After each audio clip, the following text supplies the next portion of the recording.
God puts us in nations, in places, not by mistake, but to do a job. What if we opened our eyes to the needs of our colleagues, of our leaders, of our subordinates, and we were a priest on their behalf? Welcome to the Repurposing Business Podcast. My name is Brett Johnson. And I'm Len Johnson. And we're going to be talking about how to get our business into God's business. Our subtext is Let My Business Go, and we'll have guests from around the world. So thank you for joining us this week and every week on the Repurposing Business Podcast.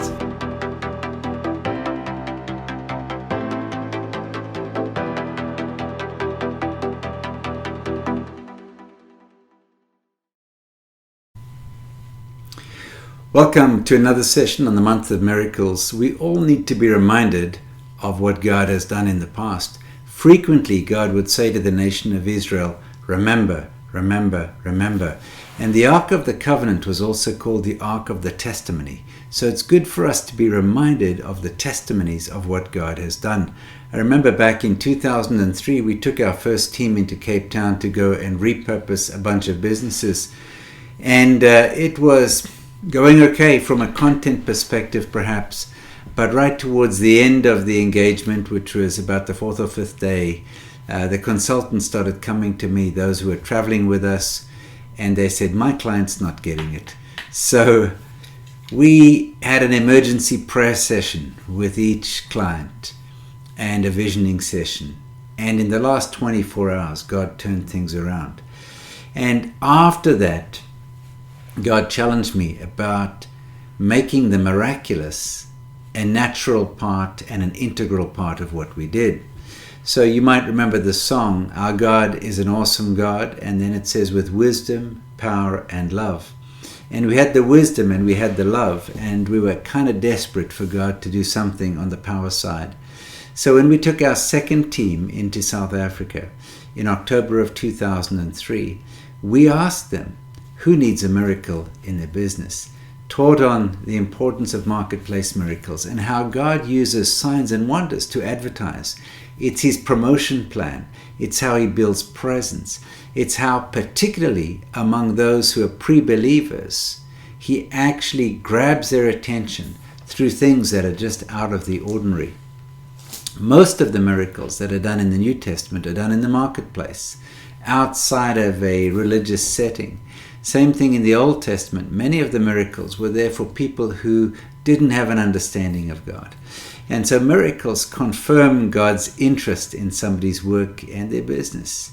And yet, many people do not pray for miracles in their workspace. They'll pray for their family, for their health, for their future, for their purpose, for their calling, but not so much for cash flow, for finances, for resolution of legal issues or government permits, or things that are integral to everyday life in business. So this week I'm going to focus just on the area of products specifically, and miracles we've seen in the area of products. On that first venture, when we asked who need a miracle in their business, there was a gentleman in the group who actually listed 4 areas where he needed a miracle.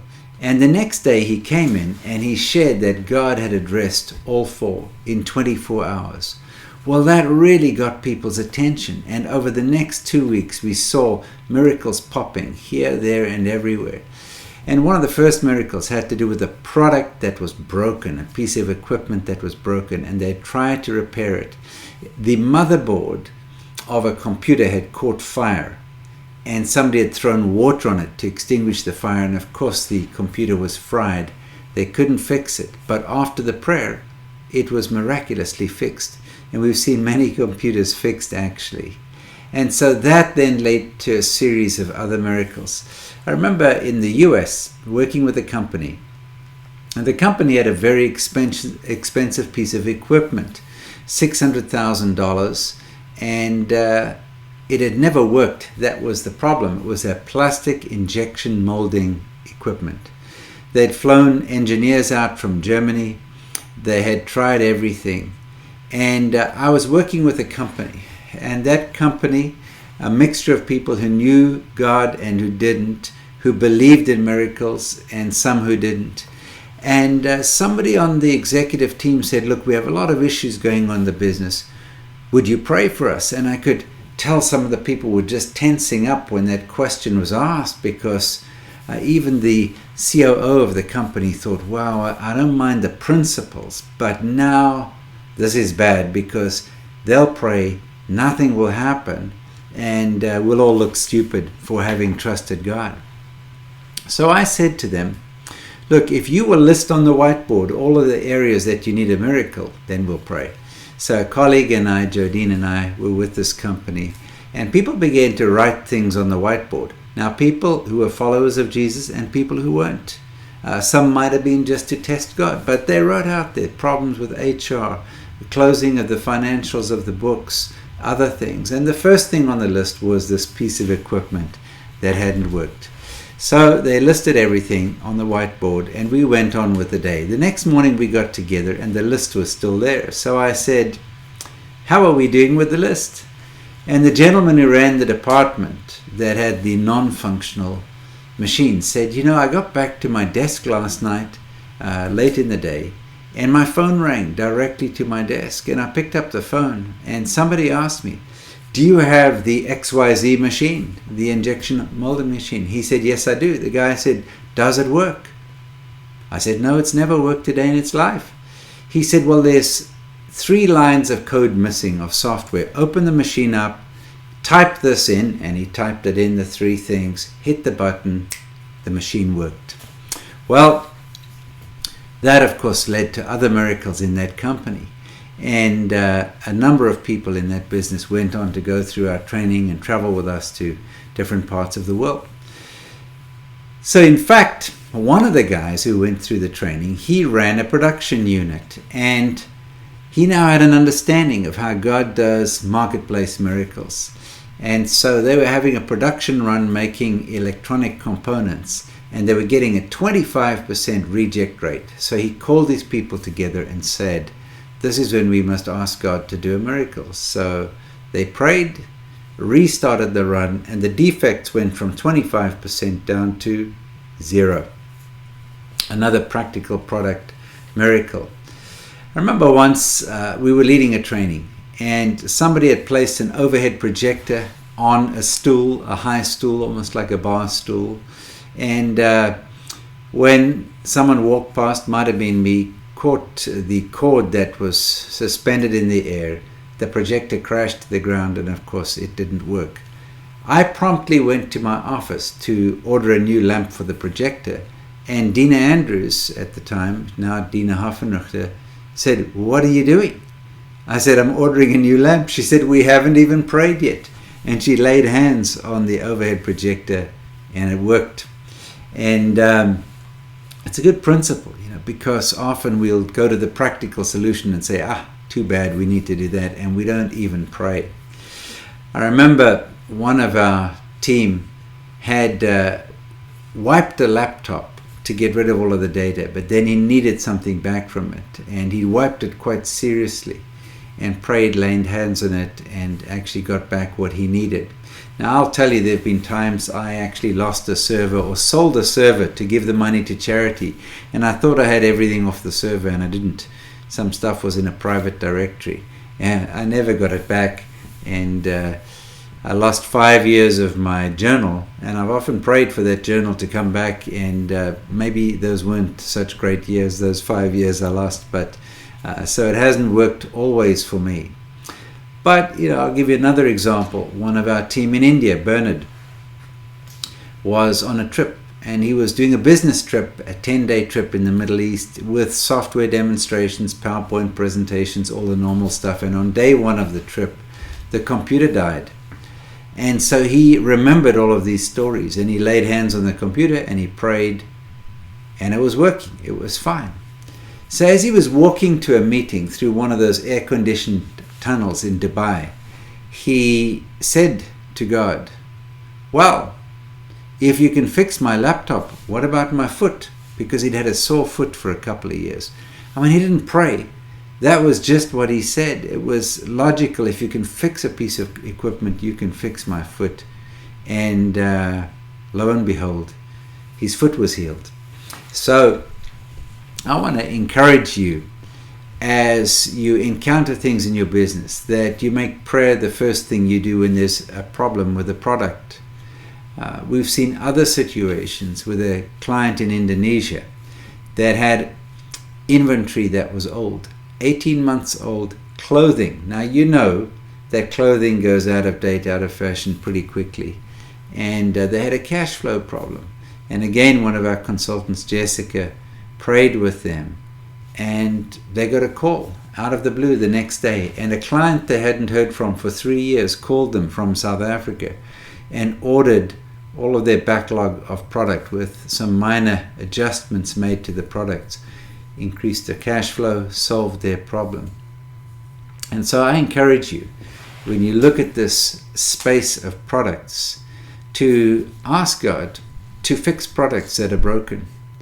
There are some products that look like they're dead, and we see God bringing life back to those products. And then we've also seen on numerous occasions where we have asked God to give new product ideas. I remember one time we were in Cape Town, and there was a gentleman going through our repurposing business consultation, and the government was asking his business for a new design on something. Now this guy was there because his boss had sent him. The CEO of the company was a believer, not necessarily because he believed all of this stuff. But we prayed, and he had a dream and got a new design for a product. And so recently we had a situation where one of our gentlemen works in the nutraceutical type business, where he makes pharmaceuticals out of natural materials.